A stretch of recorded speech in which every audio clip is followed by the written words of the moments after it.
রাতে লাল সাগরের নীরবতা ভেঙে গর্জে ওঠে ক্রুজ মিসাইল ও আত্মঘাতী ড্রোন।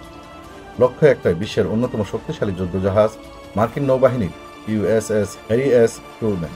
মঙ্গলবার রাতে ইয়েমেনি সশস্ত্র বাহিনী এক বিবৃতিতে জানায়, মাত্র ২৪ ঘন্টার ব্যবধানে পরপর তৃতীয়বারের মতো তারা মার্কিন যুদ্ধজাহাজকে টার্গেট করেছে।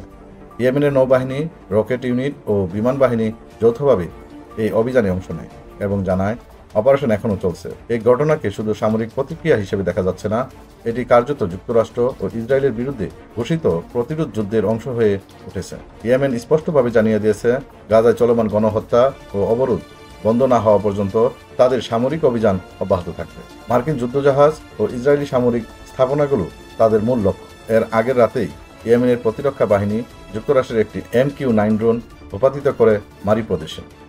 ২০২৩ সালের অক্টোবর থেকে এ পর্যন্ত তারা ১৬টি ড্রোন নামিয়েছে, যা তাদের আকাশ প্রতিরক্ষা ব্যবস্থার সক্ষমতার বড় প্রমাণ। অন্যদিকে যুক্তরাষ্ট্রও পাল্টা হামলা চালিয়েছে। রবিবার রাতে তারা ইয়েমেনের আল মালিকা ও স্টাফ এলাকায় অন্তত ১৩টি বিমান হামলা চালায়। এসব হামলায় একজন বেসামরিক নাগরিক নিহত এবং ১২ জন আহত হন। বিশ্লেষকদের মতে, ইয়েমেনের ক্রমবর্ধমান সামরিক কার্যক্রম কেবল প্রতিরোধমূলক নয়, এটি একটি শক্তিশালী রাজনৈতিক বার্তা।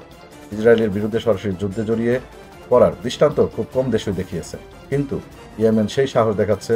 তাদের হামলার ফলে ইসরায়েলের বন্দর কার্যত অচল হয়ে পড়েছে, যা তেল আবিবের অর্থনীতির জন্য বড় আঘাত। সামরিক ও কূটনৈতিক দিক থেকে এই সংঘাত মধ্যপ্রাচ্যের পরিস্থিতি বদলে দিচ্ছে।